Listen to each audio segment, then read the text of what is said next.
안녕하세요. 저는 시어머니를 모시고 사는 30대 여성입니다. 시어머니를 모시고 산다고 하니 어머니와 며느리의 고부 갈등으로 인해 사연을 보냈을 것으로 생각하실 수도 있겠지만 저와 시어머니는 길거리를 같이 다니면 다들 저를 어머니의 며느리가 아니라 딸로 생각할 정도로 사이가 좋습니다.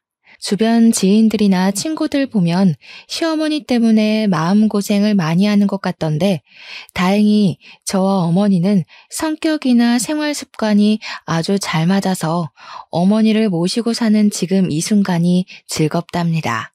남편도 어머니를 닮아서인지 저와 아주 잘 맞아서 남편과의 사이도 아주 좋습니다. 지금 별 문제 없어 보이는 제가 사연을 보내게 된 이유 궁금하시죠? 지금부터 저의 기가 막힌 이야기 들려드릴게요. 일단 저와 남편은 같은 회사를 오래 다니다가 결혼했어요. 회사에서 인성도 좋고 나쁜 소문도 없고 일도 잘하는 모습을 보고 반했답니다. 결혼 허락을 받기 위해 첫 인사를 드리러 가던 날 시어머니는 너무 반갑게 맞아주시며 딸이 생긴 것 같아서 좋다고 했지만 시아버지는 표정이 뚱하셨어요. 남편 역시 시아버지를 그다지 좋아하는 것 같지 않고 부자지간에 말도 거의 없었는데 그냥 남자끼리라서 그런가 보다 했습니다. 시아버지는 저를 엄청나게 반기시지는 않았지만 그렇다고 결혼을 반대하시지도 않아서 원래 되게 과묵하신가 보다 생각하고 말았어요. 그날 집에서 나오면서 남편에게 시아버지에 관해서 물어봤는데 하는 말이 시아버지가 집에서 독불 장군이라는 것입니다. 시어머니는 너무 심성이 착하셔서 결혼 초부터 시아버지가 뭐라고 하면 말 한마디도 못하셨다고 해요. 심지어 남편 어릴 때는 시아버지가 시어머니를 때리기도 했다고 합니다. 사소한 일로 엄청나게 크게 화를 내시는 것은 기본이었고 길거리에서도 시어머니가 답답하다고 느껴지면 주변 사람들 보지 않고 거침없이 소리를 지르며 무안을 주신다고 해요. 남편의 말로는 시아버지가 시어머니를 그야말로 개무시를 해왔다고 합니다. 그뿐만 아니라 시어머니는 시집살이도 아주 호되게 당하셨어요. 시할머니를 모시고 살면서 새벽부터 아침상을 차려내야 했고 조금이라도 늦어지면 엄청난 욕설을 퍼부으셨대요. 매일 집안일에 농사일까지 하느라 허리 한번 펼 겨를이 없으셨고 그래서 지금은 허리 디스크로 엄청나게 고생하고 계세요. 그렇게 시집살이를 당해도 시아버지는 시어머니를 단 한 번도 제대로 챙겨준 적이 없었고 오히려 시할머니 편에 서서 같이 구박했습니다. 같은 여자로서 시어머니가 살아온 모습을 생각하니 너무 안타까운 생각이 들었고 집에서 딸이 생긴 것 같다고 하신 말씀이 가슴에 박혀 잊히지 않았어요. 저는 그날 빨리 남편과 결혼해서 시어머니의 진짜 딸이 되고 싶다는 생각이 들었습니다. 상견례를 하는 날 시아버지는 여전히 표정이 뚱했지만 저를 대놓고 반대하시는 것도 아니었어요. 이전에 남편에게 시아버지의 과거에 관한 이야기를 들어서인지 첫인사 때는 시아버지가 그저 과묵하다고만 생각했는데 이번에는 시아버지의 인상이 왠지 안 좋아 보였습니다. 상견례를 하는 동안 시아버지는 금전적인 도움을 기대하지 말라는 말씀 딱 한마디만 하셨어요. 서로 주거나 받지 말고 결혼식만 올리고 알아서 살라고 하셨습니다. 어차피 저도 남편도 부모님의 도움 없이 우리끼리 결혼하려고 했고 지금 제 이름으로 된 오피스텔이 있어서 거기서 신혼살림을 차리려고 했기에 아버지의 말씀에 불만은 없었어요. 다만 친구들 대부분은 시아버지의 사랑을 듬뿍 받으며 결혼 생활을 하던데 저는 그러지 못한다는 점이 조금 아쉽기는 했습니다. 결혼 후 한 달 정도가 지났을 무렵 명절이 다가왔어요. 대한민국 며느리에게 첫 명절은 잊지 못하고 가장 긴장되는 순간일 것이에요. 저 역시 마찬가지였습니다. 시댁과 우리 집이 그다지 멀지 않아 명절 연휴 첫째 날 아침에 시댁에 가기로 했어요. 일부러 새벽부터 일어나 시댁에 아침 일찍 도착하니 이미 시어머니는 일어나셔서 밥을 차리고 계셨습니다. 시아버지도 우리의 목소리를 듣고 방에서 일어나 나오셨는데 나오시자마자 시어머니에게 밥을 달라고 난리치셨어요. 어머니는 아주 익숙하다는 듯이 시아버지의 밥을 푸고 국을 푸고 숟가락을 놓았습니다. 아버지 본인이 밥을 푸실 수도 있을 것 같은데 정말 아무것도 하지 않고 그냥 자리에 가만히 앉아 계셨어요. 저도 같이 시어머니가 차려주신 밥을 먹는데 반찬이 정말 많았고 너무 맛있었습니다. 밥을 다 먹고 제가 설거지를 하려고 하니 시어머니가 평소에 일하느라 힘들 텐데 하지 말고 어서 쉬라고 하셨어요. 저는 밥 먹었으니 당연히 제가 한다고 했지만 절대 하지 말라고 하시더라고요. 결국 어머니가 밥도 차리시고 설거지까지 다 하셨는데 마음이 영 불편했습니다. 불편한 아침 식사 후 명절 음식을 준비하기 시작했어요. 어머니의 지휘에 따라 저와 남편은 전을 부치고 어머니는 이것저것 다른 음식들을 준비하시기 시작했습니다. 시아버지는 예상대로 거실 소파에서 TV를 보고 계셨어요. 그냥 보기만 하면 좋은데 중간중간에 시어머니께 물 가져다 달라, 과일 달라고 시키시고 시어머니는 시아버지의 말에 아무 말 없이 가져오라는 것들을 가져오고 계셨습니다. 지금 음식 준비 자체도 정말 바쁘실 텐데 시아버지의 잔심부름까지 하시는 어머니의 모습을 보니 참 힘들어 보이셨어요. 저도 도와드리려고 했지만 어머니가 괜히 나서지 말고 전 부치고 있으라고 하셔서 조용히 앉아 전만 부치고 있었네요. 그렇게 한참 뒤 누군가가 시댁의 문을 열어서 나가보니 앞집에 사시는 할머니셨습니다. 할머니는 전을 부쳤는데 넉넉히 부쳤다며 한번 먹어보라고 하시며 가져오셨어요. 시어머니는 부엌에서 음식을 하시다가 잠깐 화장실에 가신 상태였고 시아버지는 반갑게 인사를 하며 어서 들어오라고 하셨습니다.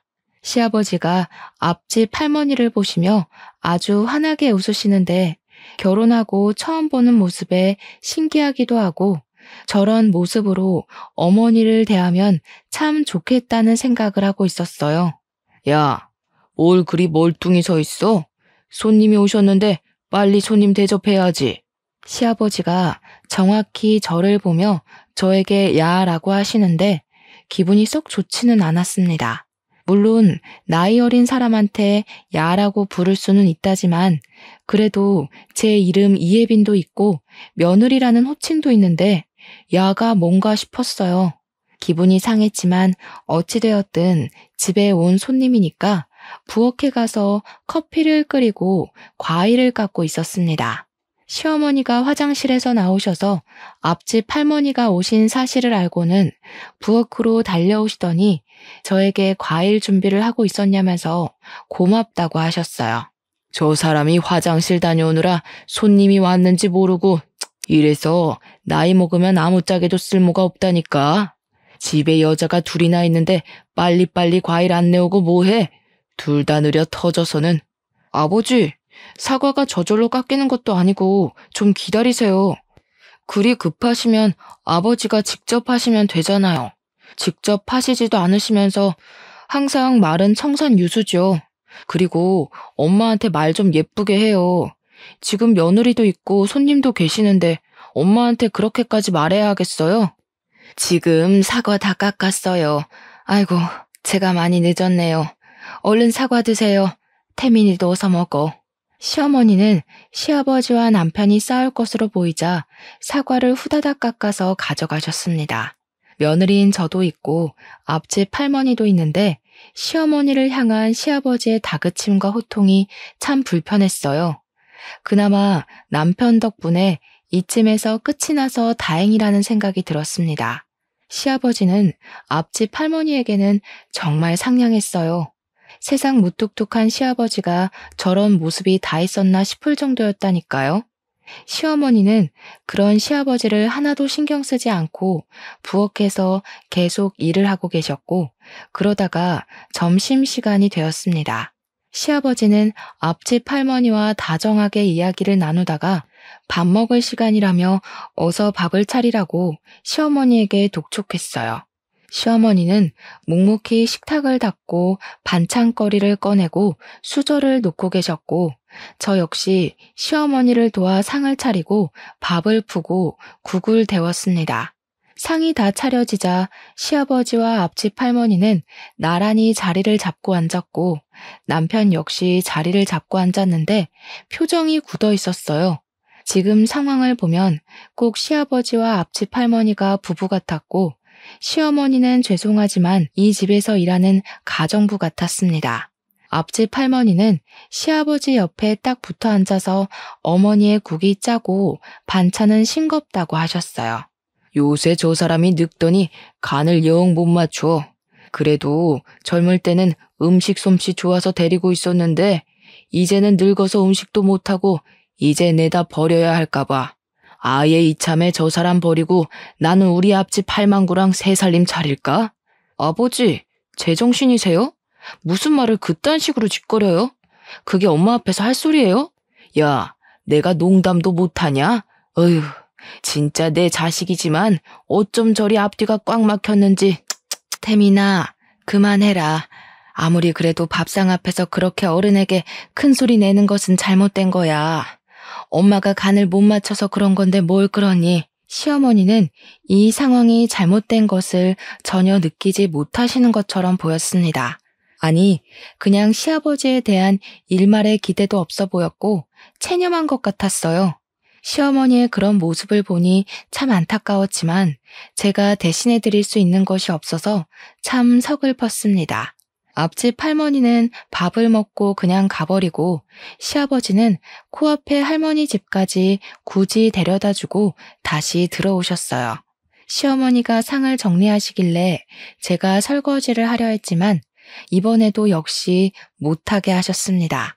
시어머니는 저에게 시댁에서는 절대 설거지하지 말라고 하시고 남편을 시키셨어요. 그 이후에도 시아버지는 어머니한테 명령조로 이야기했고 남편은 그런 시아버지의 모습을 아주 싫어하는 듯 보였습니다. 저 역시 시아버지의 행동과 태도가 영 이해가 되지 않고 너무 불편했어요. 그리고 다음 날, 명절날이 되었습니다. 우리가 일어난 지 얼마 되지 않아 친척들이 오시고 다 같이 차례상을 차리는데 여전히 시아버지는 시어머니를 무시하고 시어머니가 조금이라도 행동이 느리면 크게 뭐라고 하셨어요. 시어머니는 시아버지가 아무리 소리를 지르고 호통을 쳐도 항상 그래왔다는 듯이 아무 말도 하지 않고 시아버지의 말을 따랐습니다. 친척들 역시 마찬가지였어요. 친척 중에 누군가는 시아버지에게 너무 그러지 마시라고 할 법도 한데 아무도 그런 이야기를 하지 않았습니다. 시어머니 혼자 이리저리 종종거리며 시아버지와 그 친척들의 심부름을 하고 있었고 저와 남편이 시어머니를 도와드리려 했지만 큰 도움이 되지는 못했어요. 도와드린다고 저와 남편이 나섰다가 우리가 실수하면 시아버지는 시어머니에게 더 크게 뭐라고 하고 이런 모습을 보고 있으니 제가 다 민망하고 화가 났습니다. 남편 역시 옆에서 화를 억지로 꾹 참는 듯 보였어요. 그렇게 살얼음 위를 걷는 것 같이 아주 많이 조마조마하게 차례를 지내고 대충 상을 치우자마자 바로 우리는 친정에 간다고 했습니다. 사실 친정이 시댁과 가까워서 조금 더 있어도 상관없었지만 남편이 시아버지의 태도에 화가 머리끝까지 나서 당장 나가자고 했어요. 친척들도 다 계시는데 어디서 며느리 따위가 첫 명절에 친정에 간다고 해? 너 시어미는 지금껏 명절 때 친정에 한 번도 못 갔다. 여자는 결혼하면 출가 외인이라는 말도 모르니 개념 없는 년 같으니라고. 저희 부모님은 제가 안 가면 명절에 혼자 계셔서 가봐야 할 것 같아요. 그리고 아버지, 아무리 며느리라도 개념 없는 년 같은 말씀은 삼가세요. 어디서 어른한테 말대꾸야? 어른이 있으라고 하면 그냥 있는 것이다. 도대체 네 시어미는 며느리 교육을 어떻게 하는 거야? 며느리가 친정에 간다는데 시어미라는 사람이 가면 안 된다고 교육해야지. 뭘 그리 멀뚱히 서서 구경만 하고 있어?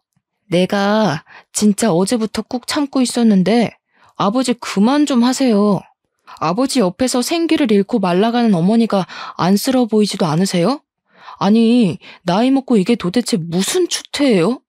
왜 이렇게 자꾸 엄마를 사람들 앞에서 무시하시냐고요? 제발 이제는 엄마 좀 생각하세요.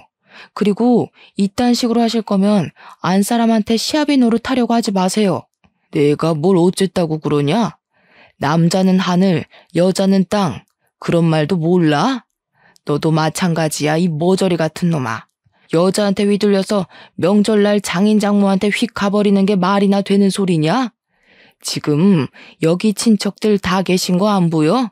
아버지 시대는 그렇게 살아왔을지 몰라도 우리 세대는 그렇지 않아요. 지금은 그러면 이혼당해요. 알겠어요? 아버지도 이제 정신 좀 차리고 사세요. 그리고 엄마, 우리 이렇게 먼저 가서 죄송합니다. 명절 끝나고 다시 올게요. 아니다. 사돈이 기다리시는데 당연히 가봐야지. 혜빈이 첫 명절인데 너무 고생했다. 어서 가보렴. 집구석 아주 잘 돌아간다. 하늘에서 조상님들이 보시면 얼마나 한탄하실고. 어휴, 멍청한 저 여편네가 자기를 닮을 멍청한 며느리를 들였구먼. 쯧쯧. 너 친정 가지 마. 가면 진짜 손모가지 부숴버린다. 시아버지는 제가 친정에 가지 못하도록 붙잡았지만 남편이 제 손을 붙잡고 시댁에서 나왔습니다. 저는 시댁에서 나오면서도 어머니가 걱정되었고 마음이 참 불편했어요.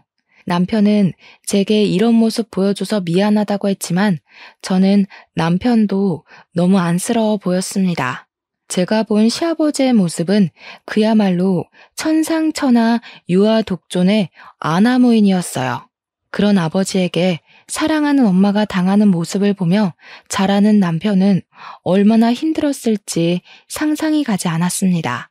이런 말을 남편에게 하니 남편은 자신의 마음을 알아줘서 너무 고맙다고 했어요. 저는 남편에게 어머니의 진짜 딸이 되고 싶다고 했고 남편은 제 말에 눈물까지 글썽이더라고요. 항상 저에게는 최고의 남자였는데 그날만큼은 남편이 참 작아 보였고 꼭 안아주고 싶었습니다. 이렇게 긴장되었던 시댁에서의 첫 명절이 마무리되었어요. 명절이 지나고 나서 저는 종종 시부모님께 안부 전화를 드렸습니다. 시어머니는 회사 생활하느라 바쁠 텐데 굳이 안부 전화하지 않아도 된다며 무소식이 희소식이니 그저 너희끼리 잘 살라고 하셨어요.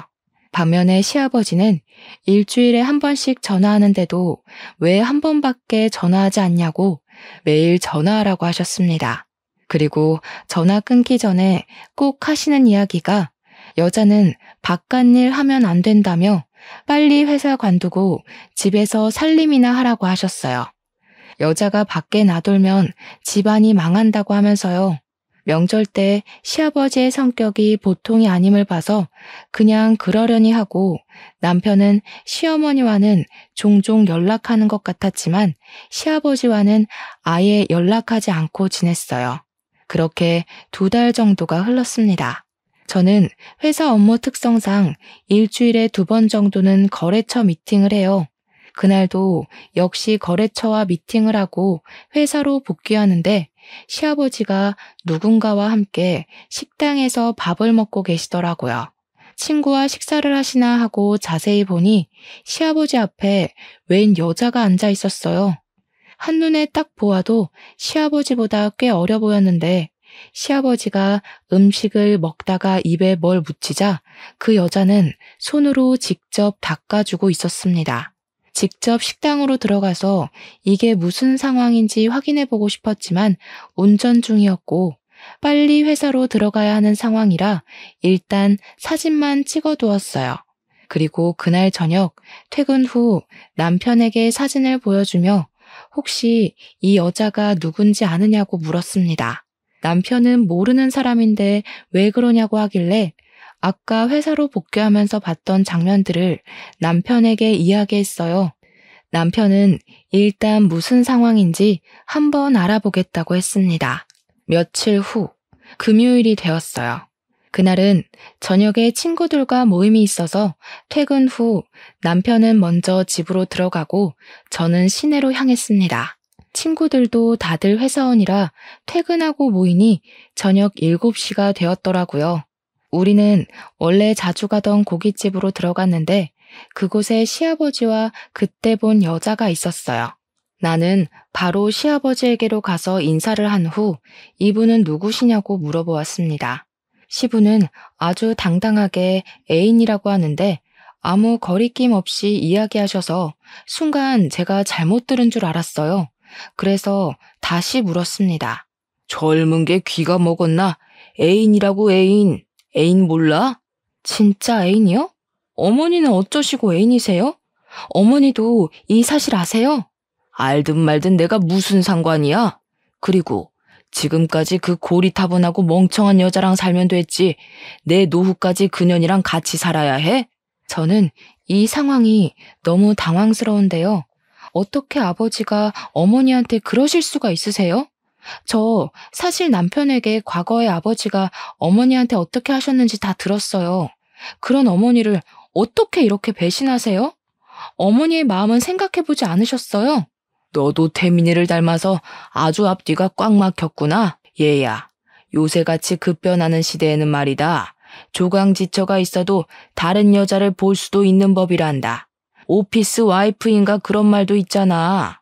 너도 그냥 이 사람 나의 오피스 와이프라고 생각해라. 너도 그 말 알지? 오피스 와이프. 시아버지는 아주 당당하게 자신이 불륜을 저지르고 있다고 말하고 시아버지 앞에 상간녀는 다리를 꼬고 팔짱을 끼고 제가 아주 마음에 안 든다는 표정으로 저를 위아래로 훑어보았습니다. 그리고 이 황당한 상황을 제 친구들이 다 보았어요. 친구들은 충격에 멍해져 있는 저를 끌고 다른 곳으로 가자고 했습니다. 왜? 고기 안 먹고 그냥 가려고? 그럼 우리 식사 다 마쳤는데 여기 계산 좀 하고 가. 너 내 며느리잖아. 며느리로서 밥 한 번 살 수도 있는 거 아니야? 제가 아버지와 상간녀가 식사하신 것을 왜 계산해야 하나요? 말도 안 되는 소리 하지 마시고 저한테 며느리라고 부르지도 마세요. 아시겠어요? 저년이 처음 해봤을 때도 싹수 없어 보이더니만 가면 갈수록 마음에 안 들어. 어디서 며느리 따위가 시아버지한테 말대꾸야? 너 한번 맞아볼래? 이렇게 사람이 많은 이곳에서 아버지가 저를 때리시면 어떻게 될까요? 그리고 아버지는 이 나이 먹고 어머니를 두고 바람을 피우는 것이 뭐가 좋은 일이라고 그렇게 당당하세요? 전 정말 아버지 하나부터 열까지 이해가 안 돼요. 단 하나도요. 저와 시아버지는 감정이 격해져 목소리가 커졌고 고깃집에서 있던 다른 테이블의 사람들도 대충 어떤 상황인지 알게 되었는지 웅성거리며 이상한 눈으로 아버지와 상간녀를 보았습니다. 시아버지는 그런 사람들에게 이상한 눈으로 보지 말라며 되레 큰 소리였고 상간녀는 얼굴을 가리고 고깃집을 황급히 나갔어요. 그 와중에 시아버지 계산을 안 하고 나가는 바람에 어쩔 수 없이 제가 시아버지와 상간녀가 먹은 것들을 계산했습니다. 저와 친구들은 다른 곳에서 식사하는데 정말 밥은 하나도 안 넘어가고 술만 마시고 싶었어요. 시어머니를 생각하니 그저 마음이 답답하고 같은 여자로서 너무 속상했습니다. 그동안 그렇게 시아버지한테 무시당하고만 살았는데 말년에는 시아버지에게 배신까지 당하게 되었잖아요. 제가 본 시어머니는 너무 좋으신 분이고 정말 며느리도 딸처럼 생각하시는 너무 좋으신 분이신데 그런 분이 이렇게 시아버지에게 당하시는 것이 너무 화가 나고 분했습니다. 그날 결혼 후 처음으로 술을 많이 마셨고 결국 저는 친구의 등에 업혀서 집으로 들어갔어요. 다음 날 환한 대낮에 잠에서 깼는데 머리가 정말 깨질 듯이 아팠습니다. 남편은 그런 저를 위해 해장국을 끓이며 도대체 무슨 술을 그리 많이 마셨냐고 뭐라고 했어요. 저는 남편에게 어제 제가 본 것들을 하나도 빠짐없이 다 이야기했습니다. 남편은 화가 머리끝까지 나서 시댁으로 당장 가려고 했고, 저는 일단 진정하라고 말렸어요. 남편이 시아버지에게 화가 나서 지금 당장 따지고 싶은 것은 당연했지만 시어머니가 이러한 사실을 알면 크나큰 충격을 받을 것 같았거든요. 아무리 나이가 들어도 남편에게는 여자가 되고 싶은 것이 여자 마음인데 한평생 같이 살아온 남편이 다른 여자와 바람이 났다는 사실을 알게 되었다면 제정신일 여자가 어디에 있겠어요? 이런 상황을 겪어보지 않아서 잘은 모르겠지만 아마 굉장히 자존심이 상하고 정말 서글플 것 같았습니다. 그래서 일단 참고 시어머니 없을 때 시아버지와 둘이서만 만나서 이야기하든 따지든 하라고 했어요. 남편도 제 말에 동의하고 일단 시아버지에게 전화를 걸어 우리 집으로 오시라고 했습니다. 저는 당연히 오지 않으리라고 생각했는데 웬일로 알겠다고 하고 바로 오셨어요. 남편은 시아버지를 보자마자 아주 크게 화를 내며 어떻게 엄마한테 그럴 수가 있냐고 엄마가 불쌍하지도 않냐고 했습니다. 시아버지는 저를 째려보더니 어떻게 어제 본 이야기를 다 자기 남편에게 다 말할 수가 있냐고 하며 오히려 저를 혼내셨어요. 저와 남편은 시아버지의 당당함과 뻔뻔스러움에 아주 기가 찼습니다.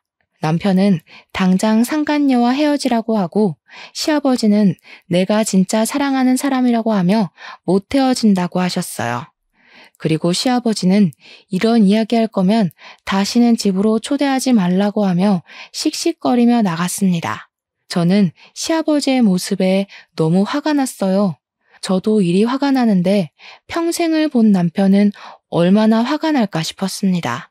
제가 지금 남편에게 할 수 있는 일은 그냥 조용히 남편을 마음으로 위로해주고 지지해주는 일밖에 없었어요. 그날 후로 우리는 주말마다 시댁에 갔습니다.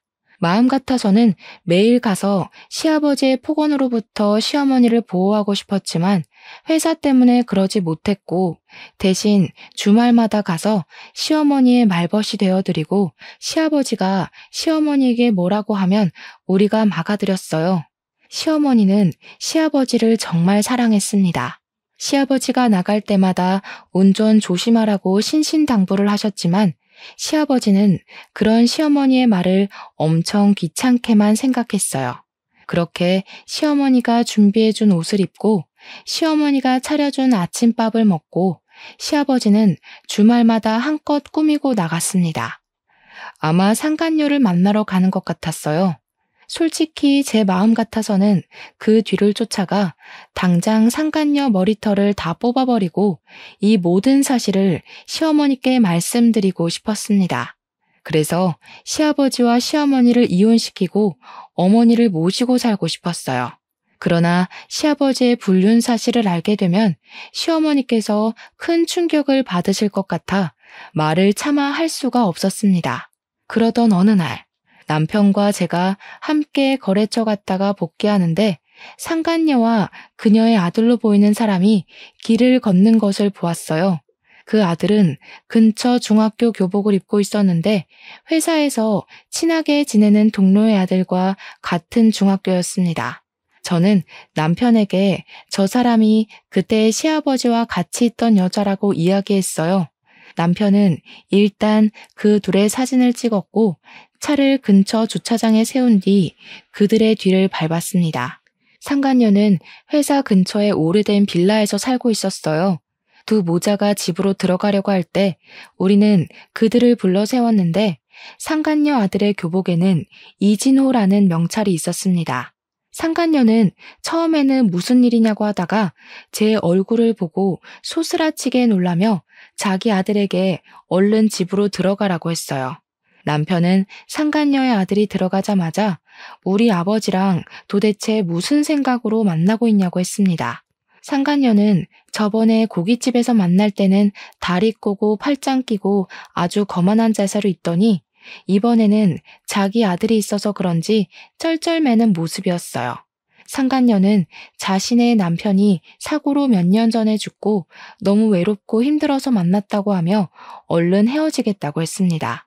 남편은 그런 상간녀에게 당장 헤어지지 않으면 가만두지 않겠다고 으름장을 놓았고 상간녀는 알겠다고 했네요.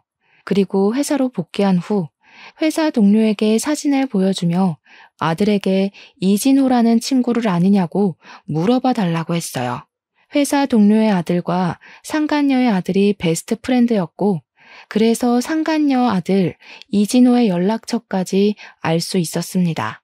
나중에 혹시 모를 상황에 대비하여 진호군의 전화번호도 저장해놨어요. 그 뒤로도 우리는 주말마다 시댁에 갔는데 시아버지는 거의 집에 있었습니다. 저와 남편은 시아버지와 상간녀가 당연히 헤어졌을 것으로 생각했어요. 그렇게 몇 달이 흘러 아버지의 생신날이 다가왔습니다. 그때가 아버지 칠순이라 좋은 한정식 집을 예약해서 가족끼리 생신 파티를 계획했어요.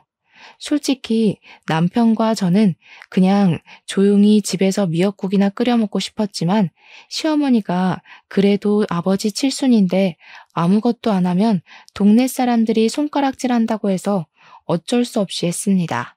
한정식 집에 부모님과 우리 부부 이렇게 4명으로 예약을 하려고 하니 시아버지가 본인이 직접 예약을 한다고 하며 저에게 절대 식당 예약 전화를 하지 말라고 했어요. 저는 시아버지가 특별히 드시고 싶은 음식이 있나 보다 생각해서 알겠다고 했습니다.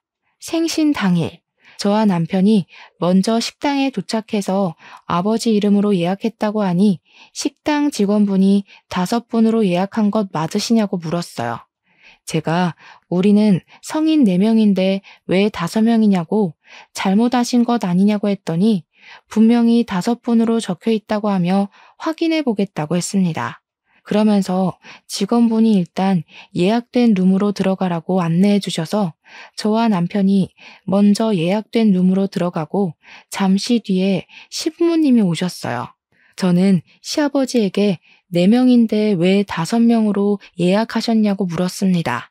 시아버지는 이 자리에 같이 하고 싶은 사람이 있어서 일부러 5명으로 예약했다고 하셨고 잠시 뒤 룸의 문이 열렸어요. 그리고 제 눈앞에 나타난 사람을 보고 저는 기겁을 했습니다. 그 사람은 바로 시아버지의 상간녀였습니다. 상간녀가 한껏 치장하고 시어머니와 우리 앞에 나타난 거예요. 남편은 화가 잔뜩 난 얼굴로 도대체 당신이 여기를 왜 왔냐고 했습니다. 내 애인에게 네가 뭐니 네가. 이제 이 사람이 너희들의 어머니가 될 것이니 잘 모시고 살아라. 까불면 가만 안 둔다. 아버지, 지금 제정신이세요? 어떻게 이 사람을 이 자리에 들일 수가 있어요? 어머니의 마음은 생각해보지 않으셨어요? 평생토록 어머니를 못 살게 굴더니 이제는 바람이세요. 제발 좀 엄마 좀 생각해 주세요. 그리고 당신은 제정신이야? 여기가 어디라고 함부로 기어들어와. 내가 그때 헤어지라고 했잖아. 헤어지려고 했는데 우리 오빠가 나 없으면 못 살고 죽는다고 붙잡는데 어째? 답답한 여편네랑 살기 힘들다나 뭐라나. 그래서 어쩔 수 없이 다시 만났어. 저 여자가 과연 아버지를 정말 사랑해서 만나는 것 같아요? 저 여자 아버지의 돈 바라고 사귀는 거예요. 솔직히 나이도 어린 사람이 늙어 빠진 아버지 같은 분을 왜 만나요? 안 그래요? 그래도 상관없어. 늙어 빠진 네 엄마보다는 이 사람이 나에게 더 힘이 되니 그것만으로도 나는 아주 좋아. 내가 진짜 사랑하는 사람은 이 사람이고 내 땅이며 내 집, 대대로 물려내려온 내 유산까지 다 이 사람에게 줄 거야. 나는 이 사람 없으면 못 살아. 상간녀에게 자신의 유산과 땅을 다 물려줄 거라는 말에 남편은 시아버지에게 소리를 지르고 있고 시어머니는 자리에 앉아 그저 눈물만 흘리며 내가 못나서 그러니 진정하라고만 하셨습니다. 저는 시어머니의 그런 모습을 보니 너무 답답해서 화가 났어요. 지금까지 두 분의 모습을 보았을 때 시어머니는 시아버지에게 평생을 가스라이팅 당한 것 같았습니다. 작은 일에도 닥달하고 호통만 치는 시아버지에게 기가 푹 죽어서 한마디도 못하고 평생을 살아가셨을 모습을 생각하니 답답하고 이렇게 시아버지가 큰 잘못을 저지르고 있음에도 시어머니는 아무 말도 못하시는 모습을 보니 화가 났어요. 지금까지 두 분의 모습을 보았을 때 시어머니는 시아버지에게 평생을 가스라이팅 당한 것 같았습니다. 작은 일에도 닥달하고 호통만 치는 시아버지에게 기가 푹 죽어서 한마디도 못하고 평생을 살아가셨을 모습을 생각하니 답답하고, 이렇게 시아버지가 큰 잘못을 저지르고 있음에도 시어머니는 아무 말도 못하시는 모습을 보니 화가 났어요. 시어머니는 시아버지에게 평생토록 헌신했는데 시아버지는 그런 시어머니를 헌신짝처럼 대하고 있었습니다. 시어머니의 눈물을 보면서 시아버지와 상간녀를 가만두면 안 되겠다고 생각했어요. 저는 분노에 눈이 뒤집혀서 상간녀의 머리채를 잡았습니다. 상간녀는 저에게 욕을 하며 주먹질을 해댔지만 절대 그 머리카락을 놓치지 않았어요. 그런 모습을 본 남편은 저번에 길거리에서 찍었던 아들의 사진을 보여주며 당장 아들에게 이 사실을 말하겠다고 했습니다. 그리고 저번에 저장해뒀던 상간녀 아들의 번호를 불러주며 당장 전화하겠다고 협박했어요. 그렇게 시아버지 옆에서 기고만장했던 상간녀는 아들의 번호를 우리가 알고 있다는 걸 알자 우리 앞에서 무릎을 꿇으며 아들은 이 사실을 모르게 해달라고 했습니다. 시아버지는 그렇게 사랑한다던 상간녀가 저에게 머리채가 잡히고 남편에게 협박을 당할 동안 아무런 말이나 행동을 하지 않고 그저 구석에서 떨고만 있었어요. 그만 좀 해라. 그만. 내가 이렇게 말리 마. 제발 내가 사랑하는 사람 괴롭히지 마. 나도 이렇게까지 하기는 싫었다. 사실 너희 엄마랑 나 서로 사랑해서 결혼한 사이도 아니었고 부모끼리 정한 약속으로 어쩔 수 없이 정략 결혼한 거야. 그렇게 평생 사랑이라는 감정을 모르고 살아왔다가 내 나이 70살이 돼서야 진짜 사랑하는 이 사람을 만났어. 그러니 제발 이 사람 그만 괴롭히거라. 그럼 평생을 다해 아버지를 모신 엄마는요? 엄마의 인생은 어떻게 책임지실 거예요? 그렇게 엄마가 싫었으면 차라리 애초에 이혼하시던가 아니면 그렇게 힘들게 괴롭히시나 말든가요. 나는 그렇게 하면 너희 엄마가 나를 떠날 줄 알았어. 그런데 내가 아무리 싫은 소리를 하고 욕을 하고 심지어 때리기까지 해도 내 옆에 계속 있더구나. 아무튼 내가 미안하다. 정말 미안해. 아버지가 어머니의 인생을 망치셨으니 이제라도 어머니께 보상해주세요. 어머니와 이혼하시고 아버지 앞으로 있는 땅과 재산들 그리고 주택까지 전부 다 어머니 앞으로 넘기세요. 만약에 안 하시면 저희 당장 상간녀 소송에 이혼 소송할 겁니다. 그럼 위자료가 적지 않게 나올 건데 괜찮으시겠어요? 소송? 안 돼. 그건 안 돼. 소송 걸리면 우리 아들도 알게 되잖아. 절대 안 돼. 오빠, 그냥 이혼하고 땅이며 주택이며 재산들 다들 저 사람에게 넘겨줘요. 부탁해요. 상간녀의 말에 시아버지는 알겠다고 하며 다 넘기겠다고 했습니다. 저는 혹시라도 나중에 말이 바뀔 수도 있을 것 같아서 직원에게 종이를 가져오라고 하고 그 자리에서 다 넘기겠다는 각서를 썼어요. 각서를 다 쓰고 조금 잠잠해지니 그제야 음식이 나오기 시작했습니다. 직원분은 심각한 이야기 중이신 것 같아서 음식을 드리지 못했다며 늦어서 죄송하다고 했어요. 저와 남편 그리고 시어머니는 시아버지와 상간녀에게 둘이서 오붓하게 데이트 즐기라고 하고 그 자리에서 나왔습니다. 그리고 바로 시댁으로 가서 시어머니의 짐을 챙겨서 우리 집으로 모시고 왔어요. 시어머니의 짐을 챙기는데 이 집에서 몇십 년 동안 사셨지만 짐이라고는 옷 몇 가지와 화장품 몇 개밖에 없었습니다. 정말 그동안 아버지만을 위해서 사신 시어머니의 모습을 보니 너무 안타깝고 남은 생에는 제가 딸처럼 알뜰살뜰히 모셔야겠다고 다짐했어요. 이렇게 저는 어머니를 모시고 살게 되었습니다. 다음 날부터 시아버지의 땅과 주택, 재산을 다 어머니 앞으로 넘겼어요. 일단 어머니의 명의로 된 주택을 먼저 팔아버렸습니다. 만약에 그 주택을 계속 어머니 명의로 두면 분명히 시아버지와 상간녀가 그 집에 들어와서 살 것 같았거든요. 어머니는 자신의 젊은 시절을 보낸 집이라고 하며 파는 것에 대해 많이 아쉬워하셨지만 남편이 잘 설득하니 알겠다고 하셨습니다. 그리고 아버지의 재산을 확인해 보니 시할아버지께서 돌아가시면서 장남인 아버지 앞으로 꽤 많은 재산을 물려주셨더라고요. 재산들을 보니 어머니께서 평생 놀고 먹고 사셔도 충분한 돈이 나왔습니다. 그리고 바로 법원으로 가서 두 분의 이혼 신청을 했어요. 시아버지의 잘못이 확실하고 자녀가 이미 다 커서 분가한 상태라 1개월 만에 바로 이혼이 되더라고요. 그 후 어머니는 계속 우리 집에 계십니다. 솔직히 처음에는 어머니를 모시고 사는 것이 불편할 것 같았어요. 그런데 제발 좀 그냥 계시고 쉬시라고 해도 어머니께서 우리의 밥을 책임져 주시고 청소까지 해주시고 계십니다. 솔직히 이제는 시어머니가 아니라 그냥 엄마같이 편하네요. 어머니 본인은 한평생 일만 하고 사셔서 일을 안 하면 우울증 걸린다고 하시며 이것저것 챙겨주시는데 그저 감사할 따름입니다. 우리는 그런 어머니를 모시고 주말에는 같이 영화도 보러 가고 동물원도 가고 바다도 함께 다니고 있어요. 어머니는 그런 곳에 결혼 후 한 번도 가보신 적이 없다며 소녀처럼 좋아하십니다. 어머니가 좋아하시는 모습을 보면 다행이다 싶으면서도 한평생 고생만 하시고 사신 것 같아 안타까워요. 시아버지는 이혼하고 살던 집도 빼앗겨서 상간녀가 사는 집 근처의 모텔방에서 지내고 있습니다. 그러던 어느 날이었어요. 우리가 평소처럼 회사에 출근했는데 회사 동료가 웬 동영상을 보여주며 이게 사실이냐고 하더라고요. 보니까 예전에 고깃집에서 제가 시아버지와 상간녀를 보고 따지던 영상이었습니다.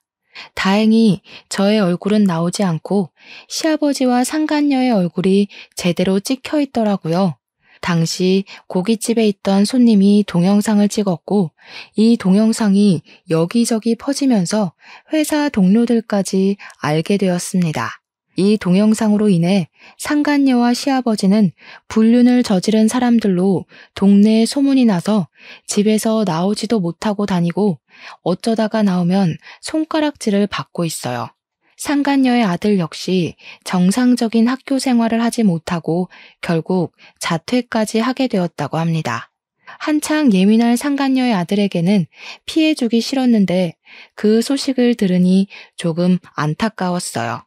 그 뒤로 동네에서 소문으로는 상간녀가 진짜로 시아버지를 사랑해서 만난 것이 아니라 혼자 아들을 키우는 것이 힘들어서 재산이 있는 시아버지를 깨어서 편하게 살아보려고 한 것인데 시아버지가 모든 재산을 다 빼앗기고 빈털터리가 되니 상간녀가 바로 시아버지를 버렸다고 합니다. 상간녀는 시아버지와 대판 싸우고 도망치듯이 밤에 이사를 가버리고 시아버지는 시어머니와도 이혼하고 상간녀에게도 버림받았어요. 최근에는 모텔비도 내지 못해서 모텔에서도 쫓겨나고 근처 노인정에서 노숙자처럼 살고 있다고 합니다. 친정 부모님 역시 이 모든 사실을 알게 되시고는 저와 남편에게 정말 잘했다고 하시며 앞으로 시어머니를 잘 모시고 살라고 하셨네요. 이렇게 평생토록 시어머니를 무시했던 시아버지는 말년에 거지꼴이 되었고 시아버지를 모시고 살던 시어머니는 이제 우리와 함께 편안한 말년을 보내고 계십니다. 어제는 시어머니가 저의 손을 잡으며 남편 복은 없어도 며느리 복은 있는가 보다고 하시며 요새는 이전과 다르게 잠도 푹 잘 자고 몸도 한결 좋아졌다며 너무 고맙다고 하셨어요. 저 역시 시어머니의 손을 꼭 잡고 저는 이렇게 좋은 시어머니를 만나서 복받은 사람이라고 했습니다. 어머니와 나는 손을 붙잡고 마주보다가 왠지 모르게 갑자기 울컥해서는 눈물을 흘렸어요. 그 모습을 본 남편은 왜 둘이 손을 붙잡고 울고 있냐고 했지만 남편 역시 눈에 눈물이 그렁그렁했습니다. 우리 셋은 손을 잡고 눈물을 흘리며 앞으로 남은 인생들 행복하게 살아보자고 다짐했네요. 시아버지와 시어머니를 보니 인과응보라는 사자성어가 생각납니다. 사실 그동안 나쁜 짓을 저지른 사람이 불행해지는 경우를 거의 본 적이 없는 것 같아서 정말 이 말이 맞을까 싶었는데 이번에 나쁜 짓을 저지르면 언젠가는 벌 받는다는 사실을 정말 크게 느꼈어요. 시아버지가 그렇게 천상천하 유아독존으로 시어머니를 무시하고 살았는데 말년에 노숙자가 될 줄은 상상이나 했겠습니까? 그리고 시어머니 역시 그동안 자신의 의견, 생각 하나 말하지 못하고 처참히 정신적으로 밟히며 살았는데 이렇게 시아버지의 소나기에서 벗어나 마음 편히 사실 줄은 누가 알았겠고요. 저는 이 일로 인과응보라는 말을 마음에 깊이 새기며 앞으로 좋은 일만 하며 살아야겠다고 생각했네요. 여기까지가 얼마 전에 제가 겪은 기가 막힌 이야기입니다. 앞으로는 평생 고생하신 시어머니를 극진히 모시며 빨리 손주도 보여드리고 아주 행복하게 살아보려고요. 저의 긴 이야기 들어주셔서 감사합니다.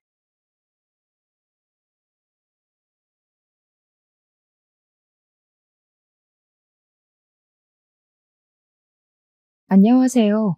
저는 20대 후반이고 얼마 전까지 결혼을 준비했던 예비 신부입니다. 전 한참 청춘인 나이에 감당하기 힘든 고생을 좀 겪었어요. 아직 제 스스로 경고하기엔 마음이 많이 무른 상태였던지라 그래서 더 힘들게 다가온 경험이었지 않나 싶어요. 어쩌면 제 인생의 첫 번째 고비였다고 해도 과언이 아니었을 이야기에 대해서 사연으로 남겨보고자 이렇게 찾게 되었습니다. 많은 관심과 응원 부탁드립니다. 저는 지방이 고향인 사람입니다. 고등학교를 졸업하고 대학도 지방에서 다녔어요. 학교 친구들과 놀다 보면 한 번씩 서울 가서 놀자는 말이 꼭 나오곤 하는데요. 고등학교 때까지는 미성년자라서 부모님 허락이 떨어지지 않아 서울을 가본 적이 없었는데 대학을 다니면서부터는 비교도 안 되게 자유로워졌거든요. 그래서 대학 졸업을 앞둔 방학 때 친구들과 서울 여행을 계획했었어요. 저는 울산 옆 동네에 살고 있었는데 서울 떠나기 하루 전날 친구들과 울산에 모여서 울산 구경 좀 하다가 다음날 새벽에 KTX를 탈 생각이었습니다. 운전면허를 소지하고 있던 친구가 있어서 차도 렌트했어요. 그렇게 들뜬 마음으로 울산 나들이를 시작했던 저희는 불행하게도 사고를 당하고 말았습니다. 울산 길이 어려워서 이리저리 헤맸는데 울산 도로 한복판에서 사고가 나버린 겁니다. 저희가 사고를 낸 건 아니었고 어떤 차량으로 인해 다중 추돌 사고가 발생했어요. 그 과정에서 사고 현장 바로 뒤편에 있던 우리 차는 앞뒤로 찌부러지는 바람에 가장 큰 피해를 입게 된 거예요. 그 때문에 저는 살아생전 가장 큰 괴로움을 겪게 되었습니다. 뒷좌석에 타고 있던 친구들은 현장에서 즉사했고 운전석에 앉은 친구는 증상을 입어 의식이 없었으며 저만 겨우 의식이 있는 채였으나 저 또한 다리 한쪽을 잘라내야 할 만큼 큰 부상을 입었어요. 아직도 그날은 제게 잊히지 않는 하루입니다. 여전히 그날을 기억하는 게 괴롭지만 먼저 떠난 친구들을 위해서라도 잊고 싶진 않네요. 그 이후로 제 삶은 빠르게 처참해졌습니다. 앞으로 살아갈 날이 더 많던 저는 학교 졸업도 외면했을 만큼 세상과 단절하고 싶었어요. 이제 제 인생은 끝났다고 절망했었죠. 부모님은 그런 저를 지켜보며 안타까워했고 제가 기운 차릴 수 있도록 뭐든지 해주려고 했습니다. 그러나 저는 이미 죽지 못해 사는 심정이었기 때문에 부모님이 저를 생각해준 마음을 신경 쓸 여력이 없었어요. 오로지 저의 장애만, 저의 막막한 인생만 걱정하느라 앞이 캄캄하기만 했어요. 그럼에도 부모님은 제게 재활을 하길 매번 설득을 했는데요. 그때만 해도 저는 내까짓게 재활해서 휠체어 잘 타고 의족해봤자 뭐 하겠냐는 생각밖에 안 들었습니다. 연애 한 번 못 해봤었고, 사랑하는 사람을 만나 결혼해서 자식 낳고 살고 싶다는 꿈도 단번에 날아가 버린 셈이었으니 이 꼴로 하는 노력은 전부 다 무용지물이라고만 생각했어요. 그러나 부모님은 끝까지 저를 포기하지 않으셨습니다. 자식이니까 무너지는 걸 보고만 있을 수 없었겠죠. 제게 희망을 주고 싶었나 보더라고요. 재활병원 가자고 설득하던 걸 포기하곤 그 뒤로는 재활 도우미를 따로 알아봐서 우리 집으로 불러들이더라고요. 그때부터 저는 젊은 남자 도우미의 도움을 받기 시작했는데요. 물론 한 일주일은 도우미를 거부하며 방문을 걸어 잠그고 있었습니다. 제가 생각해도 참 건방진 태도였어요. 부모님 또한 제 감정이 어떤지 알고 있었지만 도우미 선생님께 죄송해서 오히려 저를 나무랐어요. 너 선생님한테 이게 무슨 태도야? 얼른 안 나와? 그래봤자 2시간이야. 선생님이 친히 집까지 와줬는데 싫어도 예의는 지켜야지. 엄마는 방 안에 틀어박혀 있는 저더러 무례하게 이 무슨 짓이냐고 제 방문을 강제로 열려고 했는데 그때마다 저는 포기하고 싶은 제 감정이 무시당하는 것 같아서 화가 나기만 했어요. 그러니까 내가 재활 안 받겠다고 했잖아. 나 아무것도 안 할 거야. 제발 그냥 이대로 살다가 죽게 내버려 두라고. 저랑 부모님은 매번 이런 식의 대화와 무게로만 대화를 했습니다.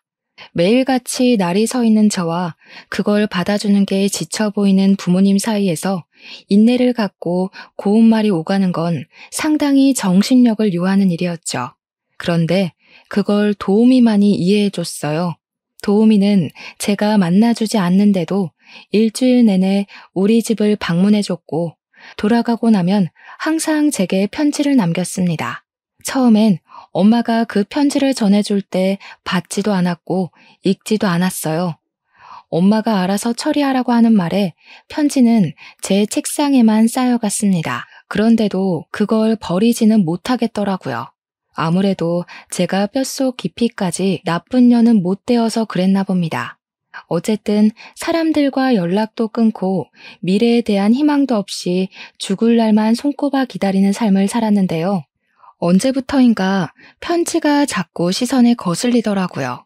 그래서 책상 위에 있는 걸 아무거나 주워서 읽어본 적이 있어요.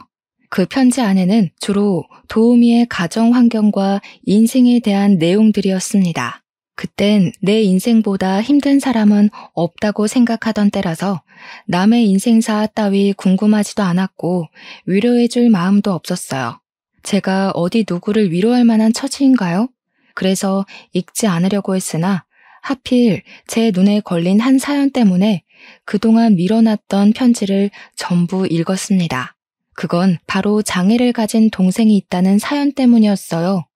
도우미한테 여동생이 하나 있는데 그 여동생이 저처럼 교통사고를 당해서 휠체어를 타고 다닌다고 하더군요.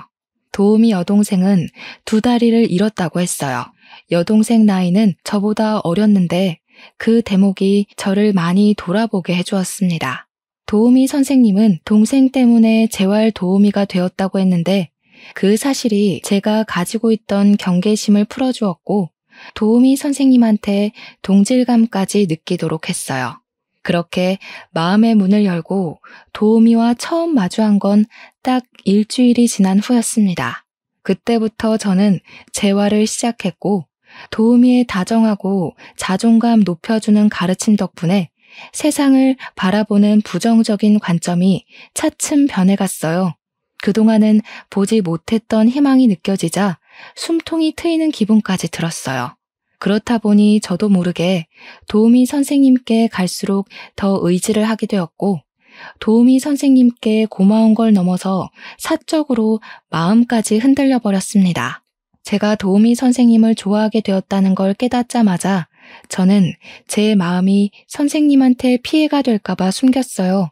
그런데 그게 오히려 어색해서 티가 났던 건지 그만 들켜버리고 말았습니다.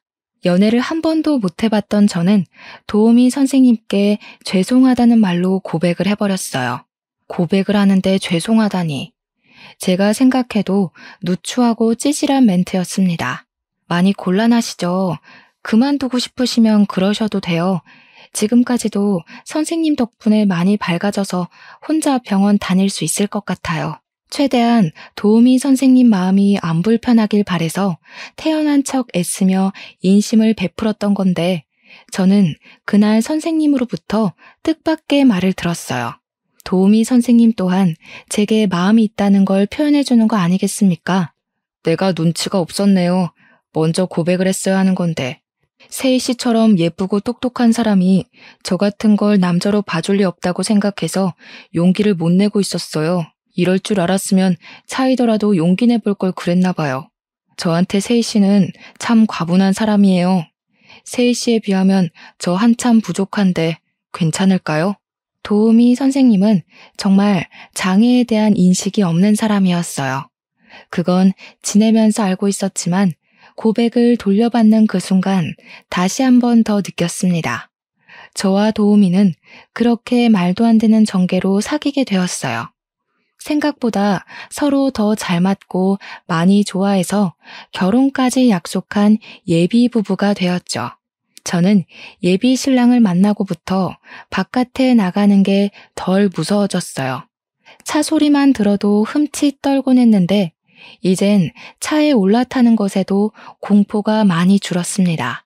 다 예비 신랑이 수고해준 덕분이었죠. 예비 신랑은 아픈 동생이 있는데도 집이 넉넉한 편이었어요. 부모님은 다 돌아가셨다고 했고 여동생이랑 둘이서만 살고 있다는 걸 편지로 본 적이 있었습니다. 이제 가족이 될 사이인데 문득 예비 신우를 만나고 싶더라고요. 그래서 예비 신랑한테 예비 신우 소개해 줄 수 있냐고 물었어요. 여동생이 워낙 소극적이라 마음의 준비가 되면 소개해 줄게. 얘가 요즘 그림 그리는 데 빠져서 내가 아직 결혼하게 됐다고도 말 못했거든. 뭐? 그럼 아가씨는 아직 우리 결혼하는 것도 모른다는 소리야? 나는 우리 집에 벌써 다 말했는데. 그러다 상견례 때 덜컥 결혼한다고 알릴 생각은 아니지? 당연하지. 오늘 가서 말할 거야. 그리고 너랑 만날 날도 잡아볼게. 내 동생까지 신경 써주고 내가 진짜 여자 하나 잘 만났다. 역시 너는 나한테 과분해. 우리 동생 사진이라도 보여줄까? 아무래도 예비 신랑은 자기 동생이 아프니까 저한테 짐이 될까봐 조심하는 눈치였어요. 제가 먼저 예비 신우를 언급해주니 그 뒤부터는 여동생 사진을 보여주면서 여동생 자랑도 하고 어떤 사람인지도 먼저 얘기해주면서 떠들었습니다. 여동생을 생각하는 오빠 마음이 아주 끔찍해 보여서 형제가 있는 예비 신랑이 부럽기도 했어요. 그런 제 마음은 저 또한 예비 신우와 언니 동생으로 잘 지내고 싶은 마음이 들게 했습니다. 그런데 여동생은 몸이 많이 불편한지 거의 누워서 있는 사진밖에 없었어요. 게다가 표정이 밝은 사진도 별로 없었습니다. 그림 그리기 시작했다더니 그런 사진도 예비 신랑이 안 찍었는지 갤러리에 없었어요. 그것보다 저를 더 흥미롭게 했던 건 바로 여동생의 생김새였습니다. 사진을 자세히 들여다보면 예비 신랑이랑은 별로 닮지도 않은 듯했어요. 모르는 사람이 보면 여동생인 줄 모르겠어. 한쪽은 엄마만 닮고 한쪽은 아빠만 닮았나 봐? 이런 형제들 종종 있다고 하던데. 안 닮은 남매는 말 그대로 많으니까 저는 그저 우스갯소리로 웃으면서 물었어요. 그러니 남편도 그런 소리 많이 들었다고 하더라고요. 거기다 성격도 얼굴처럼 전혀 안 닮았다는 말까지 덧붙여 주었습니다. 예비 신우는 어떤 사람일까 갈수록 궁금해졌어요. 아마 제가 외동이라서 더 그랬을지도 모릅니다.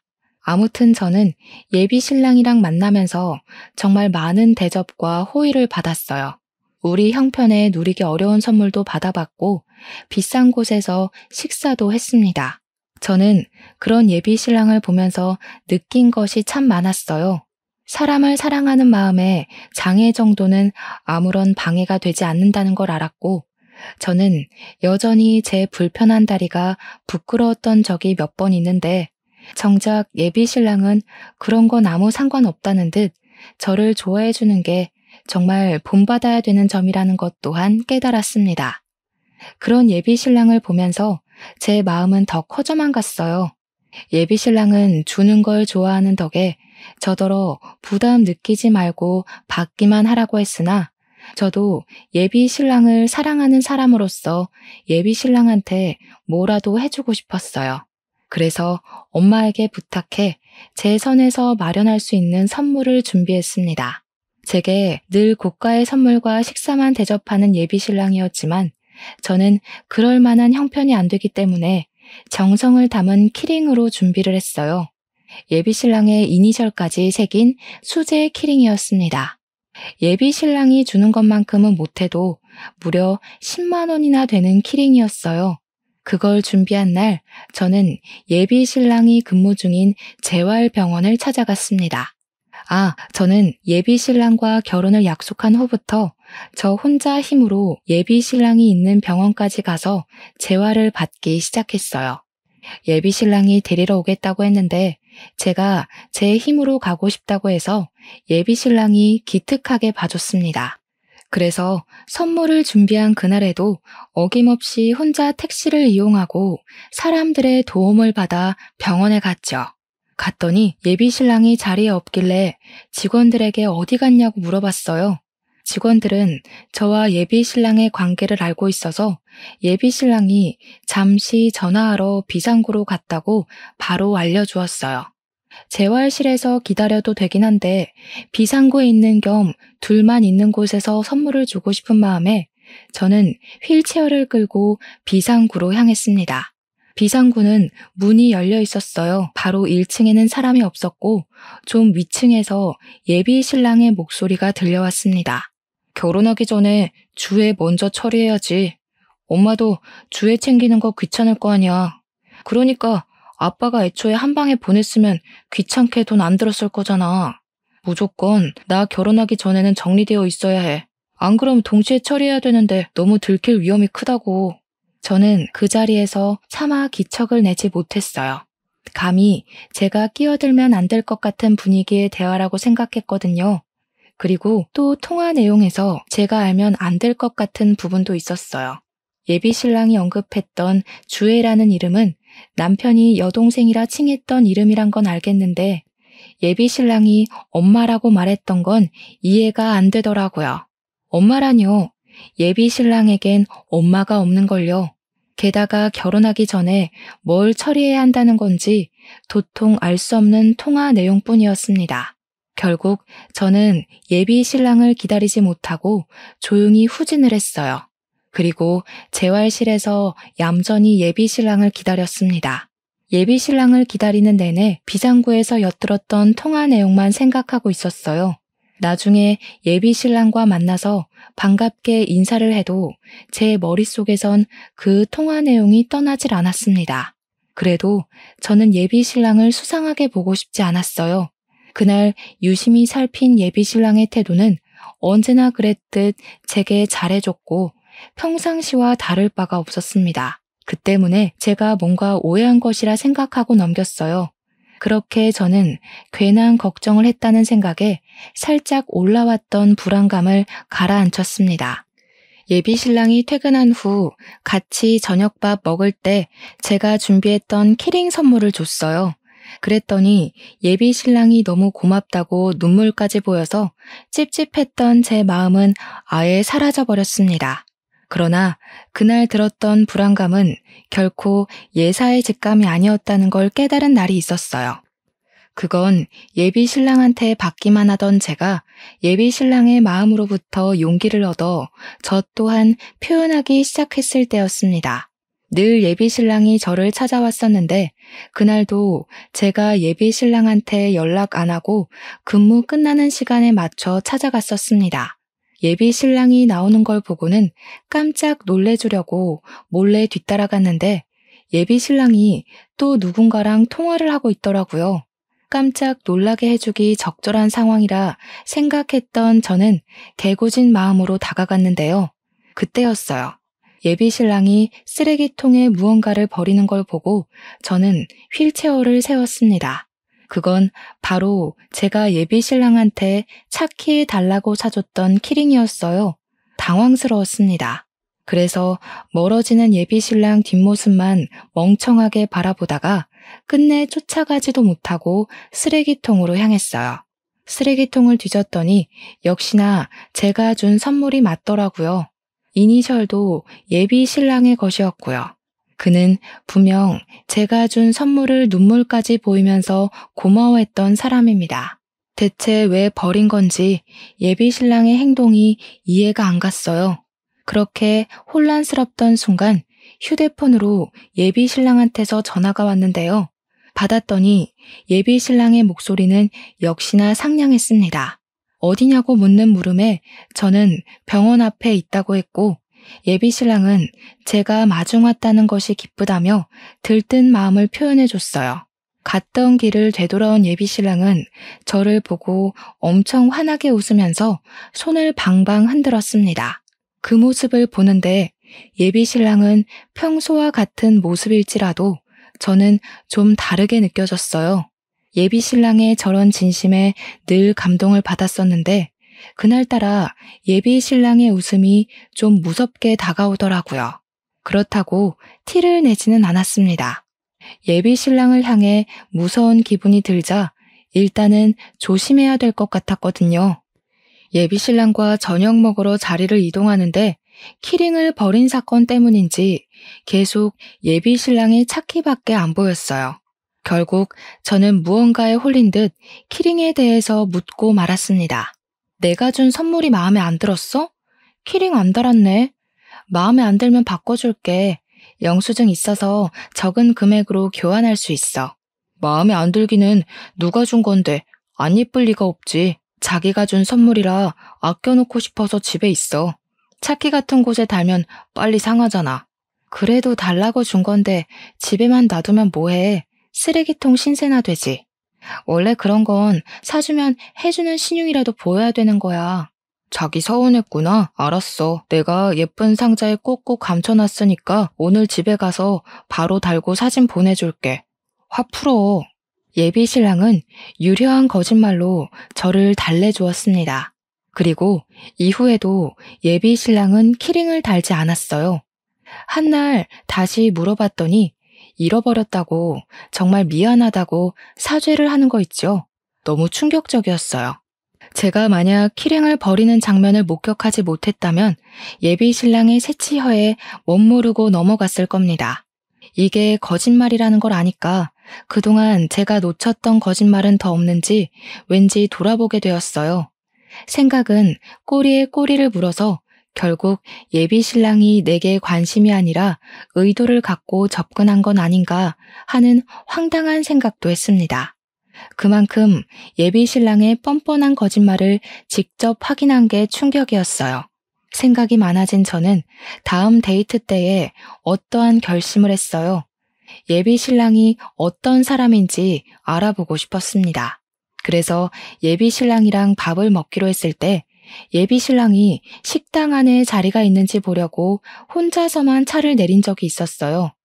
예비신랑이 가는 동선을 눈으로 쫓다가 급하게 블랙박스 칩을 빼냈습니다.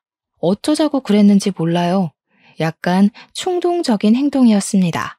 어쨌든 그걸 주머니에 숨긴 뒤부터 저는 예비신랑과의 데이트를 집중하지 못했어요. 예비신랑은 제가 몸이 안 좋다고 생각을 해서 일찍 집에 보내줬습니다. 귀가할 때까지 내내 칩에 대한 생각만 하고 있던 제게는 오히려 다행이었어요. 저는 얼른 방에 들어가서 훔쳐온 칩을 휴대폰으로 재생시켰습니다. 그리고 그날 저는 예비신랑에 대해 충격 사실을 알게 되었어요. 칩에는 다양한 통화 녹음과 대화가 담겨 있었는데 그중에는 예비 시모로 보이는 존재가 등장했습니다. 일단은 여기부터 멘붕이었어요. 예비 신랑이 분명 시부모님 두 분 다 돌아가셨다고 했거든요. 그건 예비 신랑이 저랑 사귀기 전에 줬던 편지에도 적혀있는 사실이에요. 이미 그것만으로도 혼란스러웠는데 흘러나오는 대화 내용은 더 황당했습니다. 너는 어쩌자고 주애를 여동생이라 했어? 들키면 어쩌려고? 아예 주애 얘기를 하지 말았어야지. 나도 만나게 해달라고 할 줄은 몰랐지. 어차피 안 보여주면 그만이야. 그래서 주애는 어떻게 손볼 건데? 자꾸 늦어지면 일 더 커져. 니코틴 주입하고 자살로 위장시키면 돼. 너나 그 아가씨한테 안 들키게 조심해. 엄마는 엄마대로 잘하고 있으니까. 감옥 간 건 네 아빠 하나로 족하다. 제발 신중하게 하자. 순간 저는 휴대폰을 떨구고 말았어요. 너무 놀랐으니까요. 대체 제가 뭘 들은 건가 싶어 어안이 벙벙했습니다. 블랙박스 내용은 참 길었는데 그걸로 예비 신랑이 어떤 사람인지 정체를 파악하기가 충분했어요. 게다가 없는 줄 알았던 예비 시모의 존재까지 둘이서 무엇을 하려고 하는 건지 그 내용을 다 알아버렸습니다. 일단 예비 시모로 보이는 아줌마는 예비 신랑의 엄마가 맞는 것 같았어요. 그런데 이것보다 더 놀라운 사실은 예비 신랑이 제게 여동생이라 말했던 그 여자의 존재였어요. 알고 보니 그 여자는 여동생이 아니라 예비 신랑과 사실혼 관계인 아내더라고요. 지난날 예비 신랑이 보여줬던 사진을 보면서 남매가 안 닮아도 너무 안 닮았다고 생각하긴 했거든요. 아무튼 칩에서는 보험금 얘기도 중간중간 계속 나왔는데 그것이 품고 있는 의문 또한 블랙박스 녹음 내용만으로 충분히 파악할 수 있었습니다. 예비 신랑은 혼인신고를 안 한 아내를 일부러 사고 내서 사망보험금을 타려고 한 것이었어요. 그런데 사고가 어중간하게 나는 바람에 실패를 한 듯했고 그 아내는 반신불수가 되어 제가 사진으로 봤던 것처럼 거의 누워서 생활 중인 것 같았습니다. 이뿐만이 아니었어요. 예비 신랑이 말하는 사고 내용이 제게 가장 큰 충격을 안겨주었는데요. 알고 보니까 예비 시부가 예비 신랑의 철을 태우고 일부러 교통사고를 냈더라고요. 그 과정에서 본의 아니게 다중추돌이 발생해 사람들이 대거 다치고 죽었다는 걸 예비 신랑과 예비 시모가 아무렇지 않게 대화로 주고받고 있었습니다. 그 사건 때문에 예비 시부는 감옥에 간 걸로 보였어요. 여기서 제가 충격을 받을 수밖에 없었던 건 예비 시부 때문에 발생했다던 그 사건 때문이었습니다. 그 사고는 제 다리를 불구로 만들어버린 사고였어요. 제가 다리 한쪽을 잃고 사랑하는 제 친구들까지 잃게 된 공포의 그날 말이에요. 심지어 예비 신랑은 제가 무슨 사고 때문에 이런 장애를 얻게 되었는지 알고 있습니다. 저를 많이 위로해줬었고 죽은 제 친구들을 위해서 눈물도 흘려줬다고요.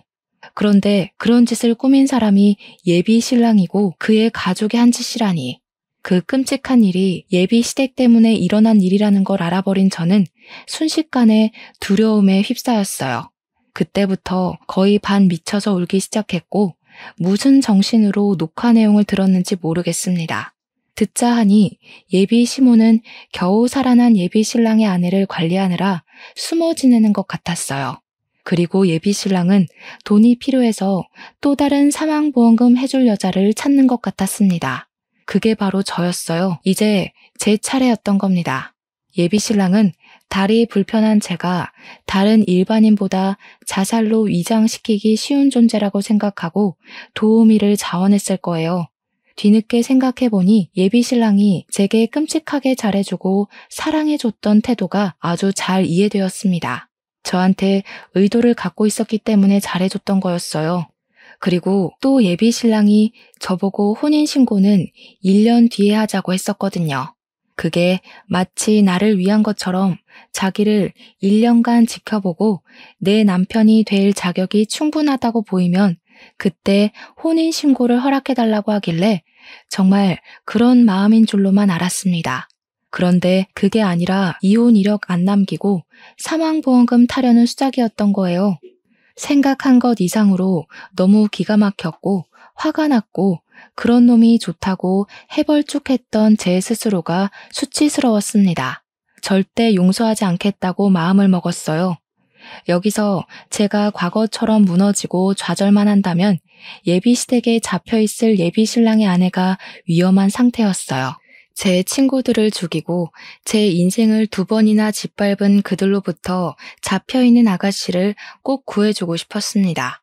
그래서 당시에 못 갚아줬던 저의 분노까지 톡톡히 보여주고 싶었어요. 저는 예비 신랑의 아내를 직접 만날 기회를 찾기 위해서 또 한 번 연기를 해야 했습니다. 평소처럼 아무렇지 않은 척 예비 신랑과 데이트를 해야 했는데 솔직히 예비 신랑 얼굴을 볼 때마다 블랙박스에서 들었던 악마의 목소리가 겹쳐 보여서 너무 힘들었어요. 그래서 예비 신랑을 어떻게 잘 유도해서 예비 신랑 혼자만 차 밖으로 보낼 수 있었고 찾아온 기회를 결코 놓치지 않았습니다. 저는 내비게이션을 검색해 주소 기록을 뒤져서 예비 시댁으로 보이는 주소를 찾았어요. 그리고 예비 신랑과 만나지 않는 날 저는 예비 시댁을 가보기로 결심했어요. 그간 연습만 했지 실전으로 의족을 착용해 본 적 없던 제가 그걸 하고서 택시를 탔습니다. 그런데 제가 택시를 내리자마자 어떤 아줌마가 저를 잡아당기더니 황급히 택시에 올라탔어요. 기사님 하는데 목소리가 익숙해서 돌아봤더니 얼굴 한번 본 적 없는 예비 시모라는 게 촉이 왔어요. 만약 맞다면 고맙게도 집에 없다는 뜻이니 저는 얼른 예비 시댁으로 걸음을 옮겼습니다. 어렵게 찾은 집 앞에 서서 미치게 뛰는 심장을 진정시킨 뒤 초인종을 눌렀어요. 몇 번을 눌렀는데도 아무도 안 나와서 내가 너무 막무가내로 찾아왔나 잠깐 후회를 했습니다. 그때였어요. 뒤늦게 열린 문 안으로 젊은 여자가 휠체어를 타고서 저를 어리둥절하게 보고 있었어요. 저는 느낌으로 그 사람이 예비 신랑의 아내라고 생각했습니다. 사진으로 봤던 이목구비가 보이는 것 같기도 했어요. 조심스레 물어봤더니 아니나 다를까 제 촉이 딱 들어맞더라고요. 무슨 일인지 모르겠지만 빨리 말씀하셔야 되세요. 여기 현관문 감시 센서가 있어서 이미 그 아줌마한테 알림 갔을 거예요. 제가 외출한 줄 알고 다시 돌아올지도 몰라요. 예비 신랑의 아내가 섬뜩한 소리를 하길래 저까지 마음이 조급해졌습니다. 그래서 저는 인사도 생략하고서 제가 알고 있는 예비 신랑의 실체를 줄줄 읊었어요. 그리곤 단도직입적으로 예비 신랑이 뭐 하는 놈인지 물어봤죠. 그러자 예비 신랑의 아내가 말해주길 블랙박스 칩 얘기는 전부 사실이 맞다고 합니다. 예비 신랑이 저를 사망보험금 타려고 이용하려는 것도 맞다고 했어요. 그러면서 하는 말이 자기도 그렇게 이용되다가 사고를 당했다는데 죽지 않고 살아나는 바람에 이렇게 잡혀버렸다고 말해주었습니다. 어쩌다가 그놈이랑 인연이 된 건진 모르겠지만 절대 결혼하시면 안 돼요. 저는 고아라서 제가 이렇게 됐다고 슬퍼해줄 가족이 없지만 그쪽은 가족이 있을 거 아니에요. 그놈이랑 이대로 가봤자 그쪽 목숨 잃는 길밖에 없어요. 그럼 남은 가족들이 얼마나 고통스럽겠어요. 예비 신랑의 아내는 말 그대로 고아라서 누가 찾아주지도 않는다고 했어요. 그래서 굳이 도망칠 이유가 없다네요. 이미 불구가 된 몸이고 이 상태로는 도망을 쳐도 잡혀서 두들겨 맞는 확률이 더 높다고 포기한 상태랍니다. 그러면서 저를 예비 신랑으로부터 도망치게 하려고 해주는 말이 더 있었는데요.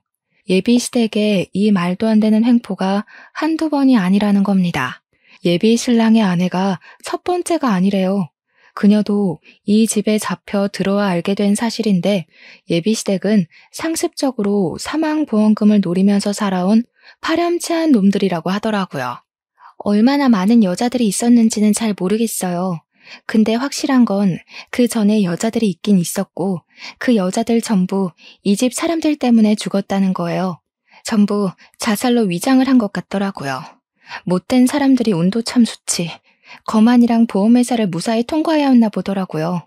그러니까 예비시댁의 자산이 많은 이유는 대대로 물려받은 유산도 아니었고 자수성가도 아니었어요. 무고한 사람들의 목숨을 이용해 고액의 사망보험금을 받아왔기 때문이었죠. 소름이 끼쳐서 그렇잖아도 버티고 서 있던 게 힘들던 저는 중심 잡기가 더 어려워졌습니다. 그동안 제가 누군가의 목숨값을 받고 좋아했다는 것이 무척이나 괴롭고 끔찍했어요. 그래서 더 그들을 용서할 수가 없었습니다. 제가 다리를 잃었던 그날의 사고에서 제 친구들뿐만 아니라 몇몇의 희생자가 더 속출했었어요. 그렇다면 도대체 예비시댁에서 사람을 몇 명이나 죽인 셈인 겁니까? 이 괴물 같은 사람들을 전부 깜빵에 쳐놓고 싶었던 저는 예비 신랑의 아내한테 같이 신고하자 도움을 청했어요. 그러자 그녀는 잠깐 침묵을 유지하는 것 같더니 고개를 절레절레 젓더라고요. 저는 이미 틀린 몸이에요. 그냥 이렇게 살다가 죽는 게 편해요. 괜히 나가면 돈 들고 갈 데 없고 여기 있으나 밖에 나가나 지옥인 건 똑같은데 굳이 몸 아파가면서 나갈 필요 없잖아요. 그 사람들이 어떤 놈인지 제일 잘 알면서 어떻게 그런 소리를 해요. 주혜 씨라고 했죠. 주혜 씨 처지도 너무 안타깝지만 죽은 사람들을 생각해봐요. 주혜 씨가 두 손 놓고 눈 감아주면 죽은 사람들은 계속 억울할 거라고요. 그 개자식들은 또 보험금 받고 배부르게 살 텐데 주혜 씨를 그렇게 만든 사람들이 잘 먹고 잘 살았으면 좋겠어요? 그녀와 초면인데도 너무 마음이 조급했던지라 그만 그녀를 타박하고 말았어요. 그래도 그녀가 제 말을 외면하진 않더라고요. 그녀도 사실은 이미 불구가 된 몸이라 이대로 살다 가고 싶은 게 아니라 애초에 가족도 없는 혼자라서 감히 예비 시댁을 상대할 용기가 없었던 것 같습니다. 안 그래도 그 사람들이 그쪽 해치려고 계획 중인 것 같다고요. 앞으로 살 날이 얼마나 많은데 왜 벌써 포기해요? 위자료 받고 잘 살 생각을 해야지. 죽상을 해야 되는 건 우리가 아니라 그놈들이에요. 이런 피해 안 생기게 막을 사람은 주혜 씨랑 저밖에 없어요. 우리 말고 누가 이 일에 대해서 알겠어요. 한때 마찬가지로 희망을 잃었던 제가 누군가에게 이렇게 희망과 용기를 주게 될지는 몰랐습니다. 다행히 제 말에 예비 신랑의 아내는 용기를 얻었어요. 저랑 같이 신고하겠다고 그놈들 깜빵 쳐놓고 싶다고 솔직하게 말해주었습니다. 그리고 저는 바로 경찰에 신고를 했어요. 연쇄살인 신고하려고 한다고 1층에 대기만 해달라고 부탁했습니다. 그렇게 저는 일부러 예비 시댁에서 달아나지 않고 아예 그 안으로 들어가 나타날 사람들을 기다렸어요. 주혜 씨 말대로 현관문에 센서가 있긴 했는지 예비 시모가 헐레벌떡 뛰어 들어오더군요. 아마 주혜 씨가 도망간 줄 알고 달려온 것 같았어요. 집 안에 들어온 예비 시모는 저를 보더니 제 얼굴은 사진으로만 봤었는지 처음엔 못 알아봤어요. 그러다 뒤늦게 눈치를 채곤 당황하면서 입술만 벙긋거렸습니다. 인우 씨한테 없던 엄마가 생겼네요? 없던 와이프도 있고. 다 알고 왔으니까 괜한 거짓말로 서로 피곤해지지 맙시다. 벌써 경찰에 신고했어요. 변호사 선임하더라도 연쇄살인을 감형받긴 어려울 거예요. 뭐라고? 얘가 지금 뭐라는 거니? 우리가 뭘 했다고 경찰에 신고를 해? 아, 거짓말한 거? 그래, 그건 먹고 살려고 좀 해봤다. 너는 거짓말 안 하니? 남들 다 아는 거짓말 좀 한 게 뭐 대수라고 신고하냐고. 사람 목숨 갖고 장난질한 걸 친구랑 장난한 것처럼 말씀하시네? 그쪽들 생각 없는 거짓말 때문에 얼마나 많은 사람들이 다치고 죽었는데요. 잘 알잖아요. 세상이 참 더럽다는 게 이 경우예요. 꼭 이렇게 야가 빠진 사람들이 장수한다니까. 너무 걱정 마세요. 아줌마도 워낙 독한 편이니까 깜빵에서 세상 뜰 일은 없을 것 같네요. 뭐야? 대체 여긴 어떻게 찾아온 거야? 인우가 알려줬니? 인우 내 이 자식을 그냥. 예비 시모는 자기 혼자 우리를 감당하기 힘들었는지 이상한 연기를 하면서 급하게 예비 신랑한테 연락을 넣었습니다. 지금 이곳으로 예비 신랑을 부르면 상황이 어떻게 되는지 모르는 것 같아서 저는 한 번 더 경찰을 언급해 주었어요. 그놈 여기 오는 순간 경찰이 고스란히 잡아줄 거예요. 지금 경찰들 밑에서 그쪽 잡아가려고 기다리고 있어요. 엄마가 자기 손으로 직접 아들 깜빵 넣어주려고 하네. 참 보기 좋아요. 이 건방진년 다리 병신된 주제에 뭐 그리 대단한 척 나불거려? 우리 감방에 넣으면 없던 네 다리가 살아 돌아온다니? 제발 똑똑하게 좀 행동해라. 내가 위로금 줄 테니까 이쯤에서 그만하고 양쪽 다 이득인 방향으로 대화 좀 해보자. 저는 사람이랑만 대화하지 짐승 말은 할 줄 몰라요. 어디서 사람 죽인 놈들이 사람 하는 짓을 하려고 해요? 위로금이라고 하셨어요? 그쪽들 때문에 죽은 사람들이랑 주혜 씨한테 다 위로금 줄 수 있으면 고소 안 할게요. 그럴 수 있어요? 아니, 그 전에 몇 명을 죽였는지는 아세요? 자꾸 말도 안 되는 소리 할래? 누가 누굴 죽였다고 난리야? 네가 봤어? 증거 있어? 너 지금 우리한테서 돈 뜯어내려고 이러는 거지? 그래, 네 다리 얘기는 우리 아들한테 들었다. 그게 우리 짓이란 거 알았으면 성질 날 수 있지. 얼마 줄까? 큰 걸로 5장이면 입 다물래? 도가 넘는 예비 시모 발언에 저는 결국 의족을 착용한 발로 예비 시모 정강이를 냅다 걷어차버렸어요. 실금이 갔을 만큼 힘을 실었기 때문에 많이 아팠을 겁니다. 그렇잖아도 예비 시모가 너무 아파하면서 비명을 지르더니 제대로 서 있지도 못하고 나자빠지더라고요. 사람 죽인 년이 말이 많네. 양심이 없으면 거짓말로라도 비는 척 하던가.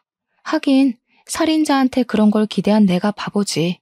깜빵 가면 그쪽 같은 사람들, 그쪽보다 더한 사람들 아주 많을 거거든? 가서 당신들이 죄 없는 사람들한테 뭔 짓을 했는지 똑같이 느끼길 바래. 이왕이면 거기서 나오기 전에 죽었으면 좋겠다. 저는 그만 밑에서 대기하고 있는 공직자들에게 연락해 예비 시모를 잡아가 달라 불렀습니다.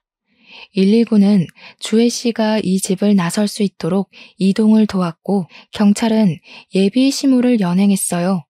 뒤따라 내려갔더니 1층에서 예비 신랑이 잡혀 있는 걸 발견했습니다. 예비 시모는 자기 아들 때문에 망했다고 생각을 하는 건지 예비 신랑을 향해서 원망을 퍼붓고 있었어요. 내가 뭐라 그랬냐? 말 조심하라고 했지. 도대체 무슨 실수를 했길래 이 사단을 만들어? 감방 갈 거면 너나 잡혀갈 것이지. 어떻게 이 엄마 감방 가게 만드냐고? 내가 뭐 알고 그랬어? 나도 당한 거야. 이제 어떡할 거야 우리. 둘 다 들어가 버리면 돈 못 벌잖아. 둘이 싸우거나 말거나 저는 예비 신랑이 보는 앞에서 블랙박스 칩을 증거물로 제출했습니다. 저를 발견한 예비 신랑은 아직도 제가 자기한테 정신 나가 있는 줄 아는지 다급하게 말로써 저를 회유시키려고 했어요. 자기야, 나 자기한테는 진심이었어. 사망보험금이라니. 그건 저 여자가 지어낸 말일 뿐이야. 나랑 얘기 좀 하자. 오해한 게 있으면 나한테 직접 얘기를 해. 왜 혼자 판단하고 혼자 일을 저질렀어? 우리 아직 사랑하잖아. 결혼식도 얼마 안 남았는데 이러지 말자, 응? 듣기 싫은 목소리로 모자라 예비 신랑 입에서 튀는 침 때문에 짜증이 났던 저는 예비 신랑 얼굴에다가 쓰레기통에서 주워왔던 키링을 냅다 던져버렸습니다. 너 같은 걸 물에 빠지면 입만 동동 뜰 새끼라고 하는 거야. 자기가 자기 무덤 파는 줄도 모르고 남의 목숨 갖고 장난치면서 얼마나 낄낄댔을까? 지금도 한참 머리 굴리고 있겠지. 어떻게 하면 빠져나올 수 있을까 하고. 근데 나올 수 있겠어? 너 연쇄살인마잖아. 평생 깜빵 신세 져야지. 왜 그래? 자기가 알고 있는 건 사실이 아니라니까. 나랑 거의 매일 붙어있던 사람 엄마도 아니고 자기잖아. 내가 어떤 사람인지 모르겠어? 누굴 죽일 사람이 된다고 생각해? 나 재활 도움이야. 그래, 네가 이쯤에서 사과하면 더 기분 나쁠 것 같다. 너는 평생 네가 왜 감방 가야 되는지 모른 채로 갑갑하게 살면서 썩어가라. 너 때문에 죽은 사람들, 유가족들 하나도 빼먹지 말고 평생 기억하면서. 그렇게 그만 돌아서려고 했는데 순간 제 다리를 이렇게 만든 놈을 법에만 맡기는 게 좀 분하더라고요. 그래서 지금까진 이성적으로 행동했다면 이제는 좀 감정적으로 표현하고 싶었어요. 저는 들고 있던 목발로 제 개인적인 분노를 담아 예비 신랑을 패기 시작했습니다. 그 과정에서 또 한 번 지난날의 상처들 때문에 눈물이 나서 울어버렸어요. 그래도 경찰들이 뒤늦게 저를 말려주는 덕에 선을 지킨 폭력만 행사할 수 있었습니다. 예비 신랑과 예비 시모 모두 그렇게 구속되었어요. 과거에 저지른 범죄까지 조사가 들어가서 연쇄살인죄, 사기죄, 보험사기죄 등 죄명 높은 죄는 다 싹쓸이 되어 형량이 굉장히 많이 나왔습니다. 예비 신랑의 경우 무기징역을 받았고 예비 시모의 경우 형량 10년 이상으로 판결이 났다고 들었어요. 사형 판결이 내려지길 바랬는데 피해자가 3명으로 소수라서 무기징역을 받았대요. 만약 주혜 씨랑 제가 예비 신랑 손에 당한 뒤에 그들이 구속되었다면 예비 신랑이 사형을 받았을 거랍니다. 어쨌든 지금 돌아봐도 참 무시무시한 경험이었어요. 어쩌면 저는 사고가 났던 그 순간부터 예비 신랑 집안과 연인이 생겨버린 것일 수도 있겠네요. 정말 끔찍합니다. 그래도 그들 덕분에 마냥 나약하기만 했던 제 자아는 좀 단단해졌어요. 제 꿈이었던 결혼은 더 이상 제게 꿈이 아니게 되었고, 결혼 못한다고 인생이 망했다고도 생각하지 않습니다. 앞으로 저를 위해 하고 싶은 것이 무엇인지 진중하게 고민해 보려고요. 참, 그리고 주에도 제 추천을 통해서 병원에 입원을 했어요.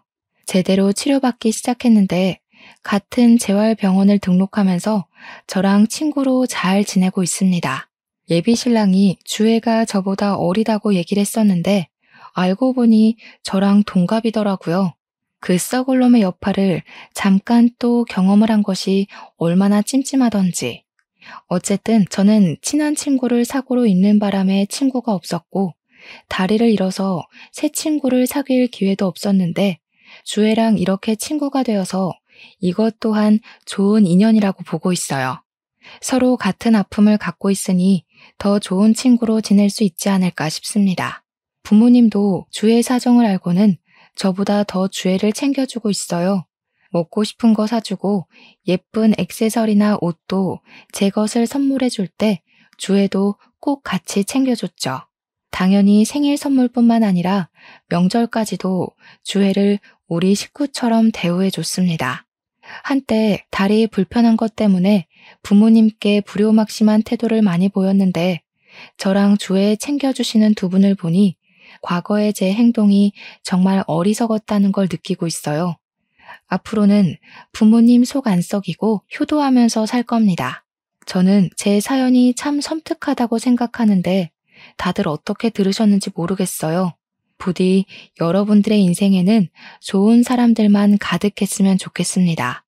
이만 인사드릴게요. 제 사연 들어주셔서 감사합니다.